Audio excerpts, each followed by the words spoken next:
Rose stared at her reflection in the polished metal wall of the maintenance corridor, her 8-foot frame looking small compared to the 15-foot-high ceiling.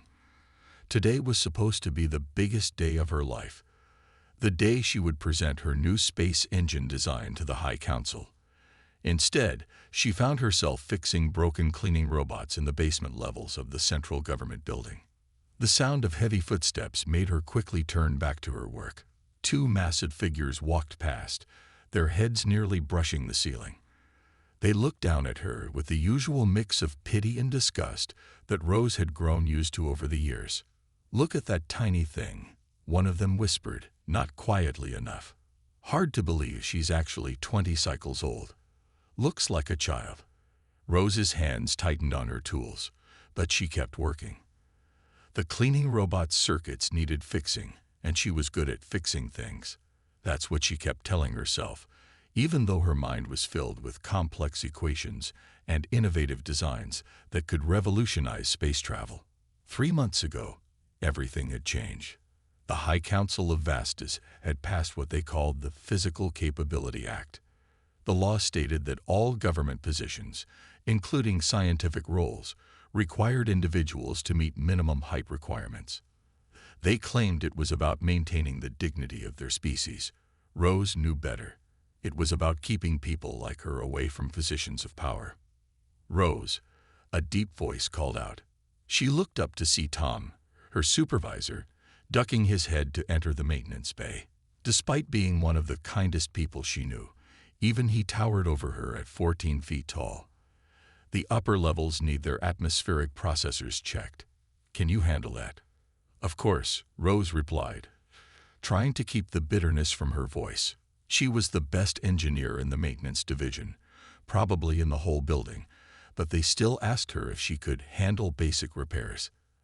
As she gathered her tools, Rose remembered the day she graduated top of her class from the Science Academy. Her professors had praised her brilliant mind, her innovative thinking. None of that mattered now. In the eyes of Vastugian law, she was simply too small to be trusted with important work. The elevator ride to the upper levels was the worst part of her day. The control panel was designed for people nearly twice her height, forcing her to stretch awkwardly to reach the buttons. 2 government officials entered, their elegant robes brushing the floor. They moved to the far corner, as if her small size might be contagious. While working on the atmospheric processor, Rose heard voices from the council chamber next door. Through the thin wall, she could make out parts of their discussion about new space exploration initiatives. Her heart ached. That should have been her project they were discussing.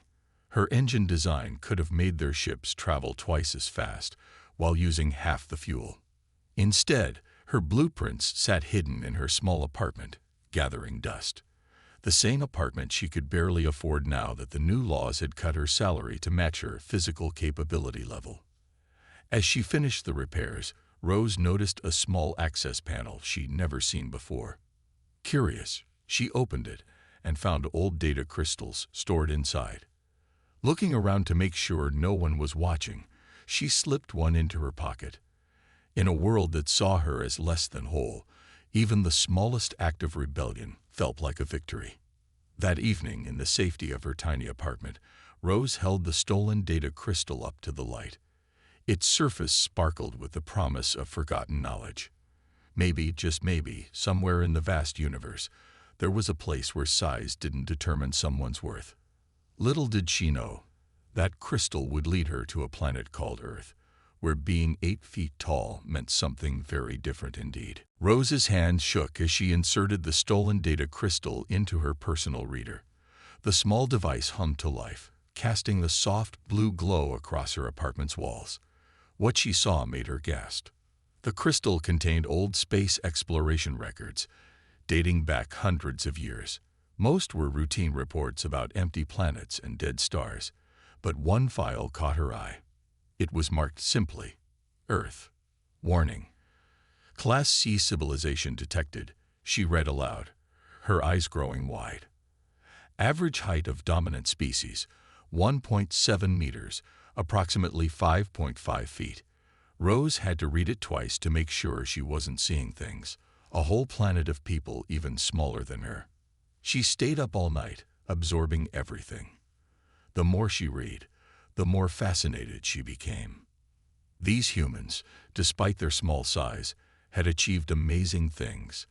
They had split atoms, sent ships to their moon, created art that moved people to tears. And they did it all without the advanced technology Fastus possessed. The next day at work, Rose could barely focus on her maintenance tasks. Her mind kept drifting to the Earth file. During her lunch break, she snuck into the old archives room again, this time finding more crystals about Earth. Each one was like a precious gem of knowledge. "What are you doing in here?" a deep voice boomed. Rose spun around to find Pete, another maintenance worker, filling the doorway with his massive frame. Her heart stopped. But Pete didn't look angry. Instead, his eyes showed curiosity. "I've seen you coming here," he said more quietly. "Found anything interesting?" Rose hesitated, then decided to take a chance. "Have you ever heard of Earth?"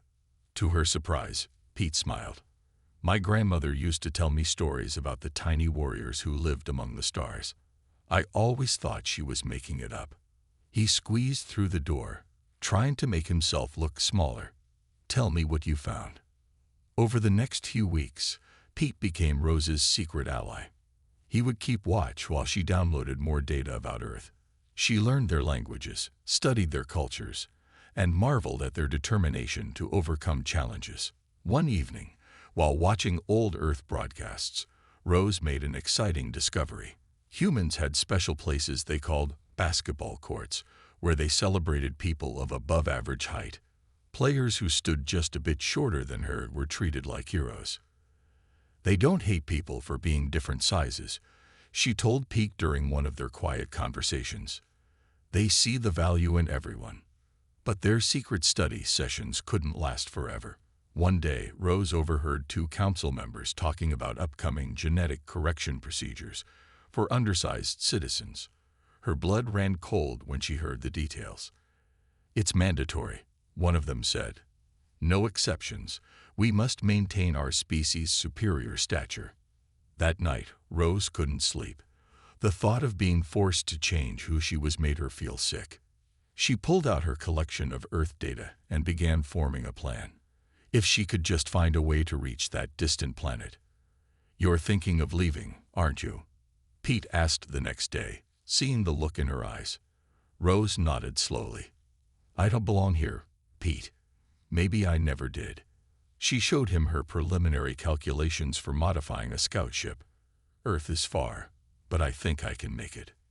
Pete looked at the numbers, then at his friend. "You know what they do to people who try to leave without permission." "I know," Rose said quietly, "but sometimes the biggest risk is not taking one at all." She'd read that in an Earth book, and now she understood what it meant. As she walked home that evening, Rose looked up at the stars. Somewhere out there was a world where being different wasn't a crime. She just had to be brave enough to find it. Rose knew she had only one chance to get this right. The small scout ship sat in the maintenance bay, waiting for its weekly checkup. For 3 months, she had slowly modified it, piece by piece, during her regular repair shifts. No one ever questioned why she took extra time with this particular ship. After all, she was slow by their standards. "They're starting the procedures next week," Pete whispered as he handed her a package of emergency supplies. "The council announced it this morning. All undersized citizens must report to the medical center for enhancement." Rose's hands tightened on the tools she was holding. "Tonight then," she said quietly. "It has to be tonight." The day crawled by like a broken cleaning robot. Rose went about her normal tasks, trying to look as ordinary as possible. Inside, her heart was racing. The small bag of supplies she'd hidden in the maintenance tunnel felt like it was burning a hole in her mind. As the twin suns began to set, most workers headed home. Rose stayed behind, claiming she needed to finish some repairs.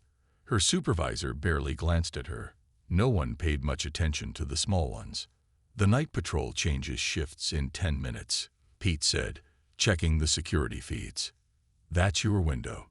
He hesitated, then pulled something from his pocket. "Take this. It's my grandmother's good luck charm. She said it came from Earth traders long ago." Rose took the small metal disc, feeling its smooth surface. "Thank you, Pete, for everything. Just don't get caught," he said, ducking down to give her an awkward hug. "And when you find Earth, send a message somehow. Let me know there's still hope out there." Once Pete left, Rose moved quickly. She grabbed her hidden bag and climbed into the scout ship. The controls, usually too big for someone her size, had been carefully modified. Her fingers flew across the panels, starting the pre-launch sequence she had practiced 100 times in her mind. Suddenly, alarms blared through the maintenance bay. "Unauthorized launch sequence detected," a mechanical voice announced. "Security units responding." Rose's hand shook, but she kept working. The launch doors were closing, but she had prepared for this. A simple override code, one she had built into the system months ago. And they froze halfway. The ship hummed to life just as heavy footsteps echoed through the bay. "Stop. Exit the vessel immediately," a guard shouted. Rose grabbed the controls. The ship lifted off, scraping against the partially closed doors. Warning lights flashed across her control panel. The hull integrity was dropping, but she only needed it to hold together until she reached space. The ship burst through the maintenance bay doors into the night sky. Behind her, defense turrets began to track her movement. Energy bolts flashed past the windows, lighting up the darkness. "Small vessel, return to dock immediately," a stern voice crackled over the radio. "This is your final warning." Rose didn't respond. Instead, she activated the special modifications she had made to the engine. The ship surged forward, pushing her back into her seat. The city lights below became streaks, then dots, then vanished altogether as she broke through the clouds. More warnings blared. The planetary defense grid was activating. Giant energy nets designed to catch unauthorized ships began to power up. But Rose had studied their patterns. She knew there was a gap, a tiny one, but big enough for her small ship. Sometimes, she whispered to herself, being small is an advantage. The ship threaded through the gap in the defense grid like a needle through fabric. Behind her, Vastus grew smaller and smaller until it was just another star in the sky. Rose pulled out the data crystal containing Earth's coordinates. The journey would take months, and she barely had enough supplies. But as she looked at the star map showing her route to Earth, she felt something she hadn't felt in years: hope. She clutched Pete's lucky charm and set course for her new future. Somewhere ahead, beyond the darkness of space, a world of small giants was waiting. The ship's emergency sirens screamed as Rose fought with the controls. 3 months of space travel had drained almost all her resources, and now Earth's atmosphere was proving more challenging than she had calculated. Red warning lights flashed across the cockpit as the small scout ship plunged through thick storm clouds. "Come on," Rose muttered, her hand steady despite her fear. "Just a little longer." Through the viewport, she caught glimpses of green forests and snow-capped mountains. Her ship's systems were failing, but at least she had made it to Earth. The ground rushed up to meet her as the engines gave their final sputter. The crash wasn't as bad as it could have been. Rose's small ship carved a path through a forest before coming to rest in a snowy clearing. As emergency systems hissed and sparked around her, she took her first breath of Earth air through the cracked hull. It wasn't long before she heard sounds outside. Vehicles approaching and voices speaking in one of the languages she had learned from the data crystals. Norwegian, her mind supplied. She was somewhere in Norway. "Hello," a voice called out in that language. "Is anyone alive in there?" Rose hesitated. This was the moment she had both dreaded and hoped for. Taking a deep breath, she pushed open the damaged hatch and stepped out into the snow. The reaction wasn't what she expected. Instead of fear or disgust at her 8-foot height, the humans stared at her with wonder. Their rescue vehicle's lights illuminated her in the dawn light, and she heard gasps of amazement. "She's beautiful," one of them whispered in Norwegian. "Like a Valkyrie from the old stories." Rose looked down at the humans gathered around her. They were smaller than she had expected, most of them reaching only to her waist. But their eyes held no judgment, only curiosity and awe. A woman in a bright orange rescue uniform stepped forward. She barely reached Rose's chest, but she moved with confidence and kindness. "I'm Anna," she said in Norwegian. "Are you hurt? Do you need medical attention?" Rose shook her head, surprised at how easily she could understand the language after all her study. "I'm unhurt," she replied carefully in their tongue. "My name is Rose. I come from far away."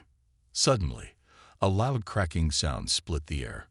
Rose's enhanced hearing picked up the sound of wood breaking. A large tree, weakened by her ship's crash, was falling toward a group of children who had gathered at the edge of the rescue zone. Without thinking, Rose moved. Her long legs covered the distance in 2 strides. She reached the falling tree just in time, catching its massive trunk with both hands. The weight was enormous, but after a lifetime of lifting things designed for people twice her size, she held it steady. "Move back," she called to the children, who scrambled to safety. With a grunt, she redirected the tree's fall away from the rescue vehicles. When she turned back, the humans were staring at her with even more wonder than before. Someone had recorded the whole thing on their phone, and Rose could hear them saying words like superhero and guardian angel. "That was incredible," Anna said, approaching her again. "You saved those children's lives." Rose felt warmth spread through her chest despite the cold air. On Vastus, her height had made her an outsider. Here, in her first few minutes on Earth, she had used it to help others. "Please," Anna continued, "come with us. You need warm clothes, food, and rest. We have so many questions, but they can wait." As Rose followed the rescue team to their vehicles, she noticed something strange. The humans kept looking up at her with smiles, not down with pity. For the first time in her life, being different felt like a gift rather than a curse. 3 months after her crash landing, Rose stood in front of a specially designed whiteboard in a Norwegian research facility. The room was filled with Earth's top scientists, all looking up at her with excitement as she explained her anti-gravity engine designs. "The principle is simple," she said, drawing diagrams with the markers that now felt tiny in her hands. "Your current rockets fight against gravity. But what if you could make gravity work for you instead?" Dr. Miller, a brilliant physicist who barely reached Rose's elbow, raised his hand. "The energy requirements for this would be enormous with our current technology." Rose smiled. "That's why we start small." She reached into her pocket and pulled out a small device she had built from Earth materials. When she switched it on, it floated gently above her palm. The room erupted in gasps and excited whispers. But it wasn't just Rose teaching humans. They taught her too. Every day brought new discoveries about Earth culture that amazed her. They had built their whole world to accommodate different sizes and abilities. Their vehicles, buildings, and tools came in various sizes. No one was considered wrong for being different. Anna, the rescue worker who had first welcomed her, had become her closest friend. Today, they were walking through a shopping mall, drawing the usual excited stares from people around them. "Try this," Anna said, handing Rose an ice cream cone. "It's chocolate with strawberry swirl." Rose carefully took the tiny treat and tasted it. Her eyes widened with delight. "We have nothing like this on Vastus," she exclaimed. "Our food is all about nutrition. This is just for joy." A group of small children approached them, looking up at Rose with wide eyes. One little girl held up a drawing she had made. It showed Rose catching the falling tree, but the artist had added a cape and a crown. "Thank you," Rose said softly, kneeling down to their level, something she had learned from watching Earth teachers with their students. On Vastus, taller people never knelt down to speak to smaller ones. Later that day, in her specially designed laboratory, Rose worked on adapting more Vestusian technology for Earth use. Her small size by Vestusian standards made her perfect for working with human-scale equipment. She could understand both worlds' perspectives. Rose. Dr. Miller burst into the lab, waving a tablet. The first anti-gravity test vehicle worked perfectly. The military wants to talk about using the technology for search and rescue operations. Rose felt warmth spread through her chest. On Vastus, she hadn't been allowed to share her ideas.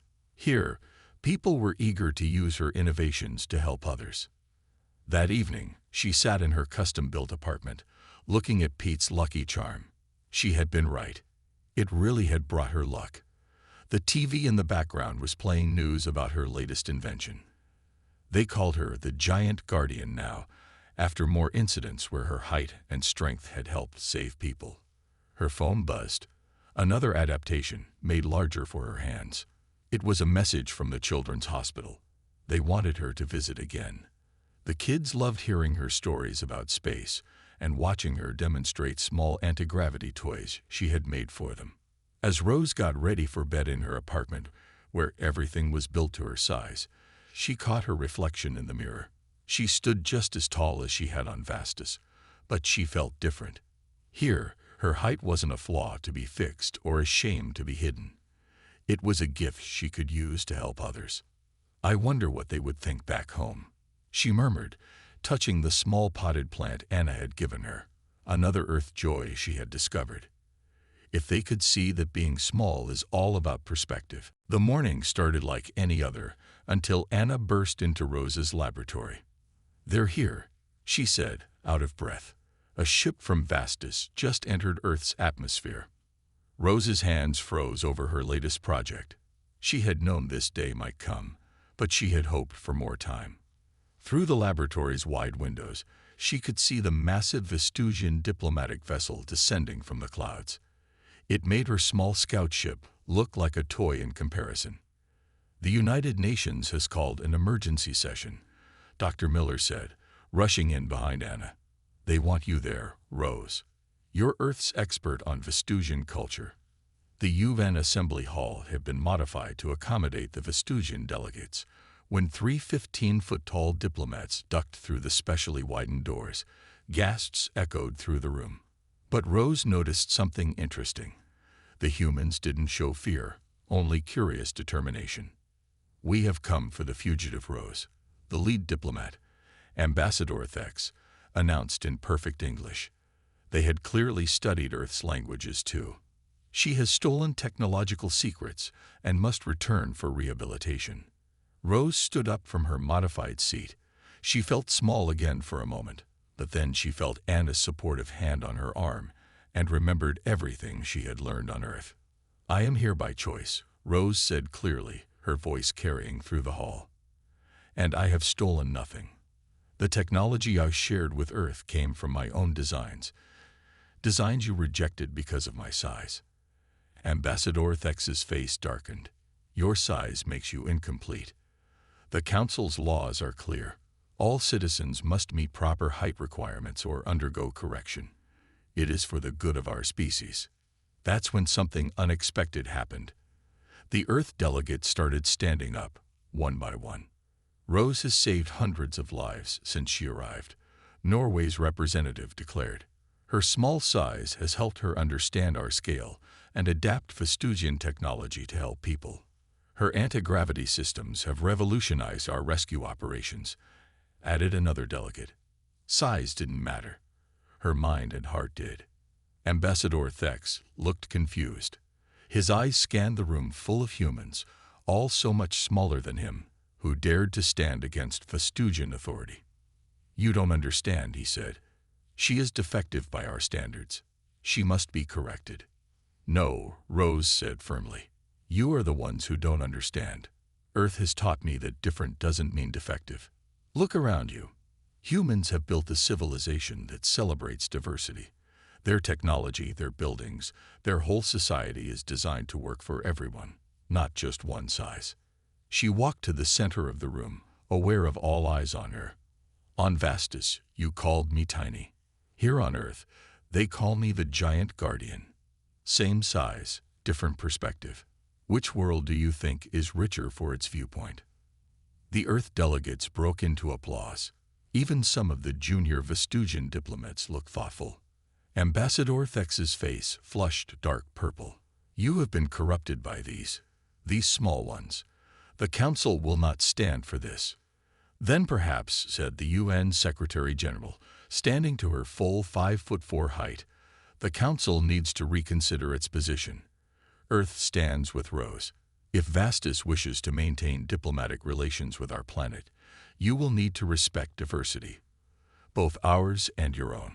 Rose felt tears in her eyes as she looked around the room. Humans of all sizes, shapes, and colors stood united. They weren't afraid of the giant diplomats. They were standing up for what they believed in, that everyone deserved respect, regardless of their size. The Vestusian delegates huddled together, speaking in harsh whispers.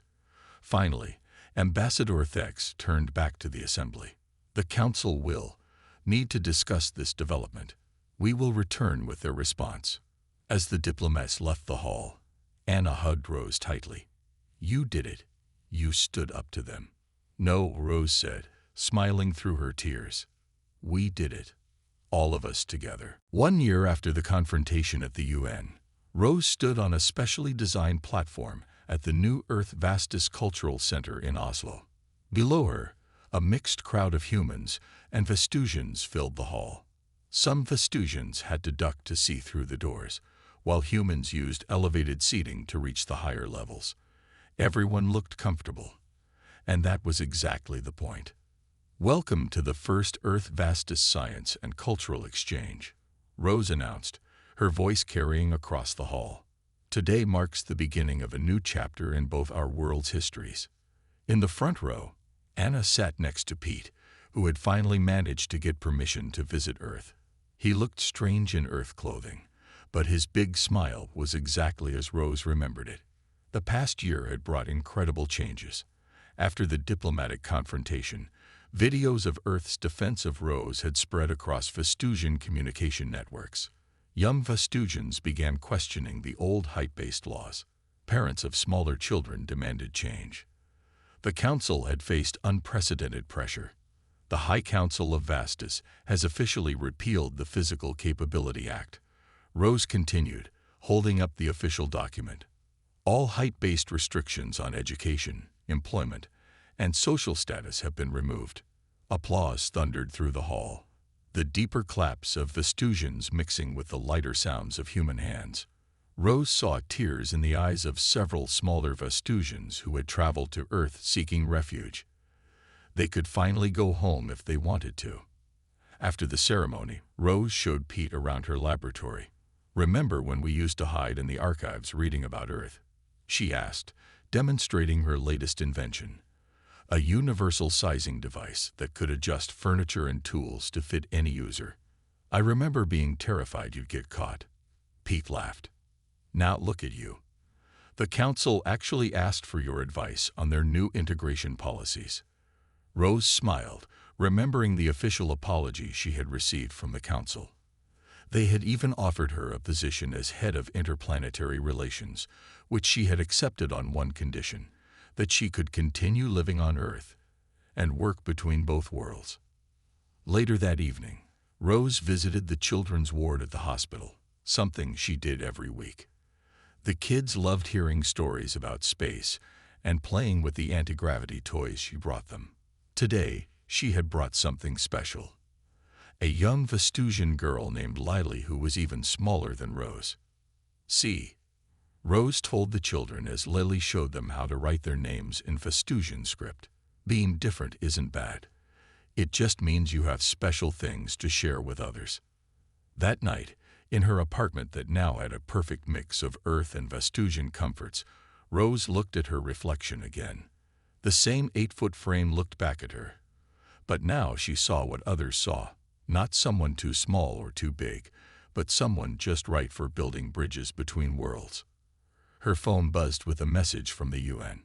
They wanted her to help establish similar cultural exchange programs with other alien civilizations. It seemed that Earth's example of accepting diversity was spreading across the galaxy.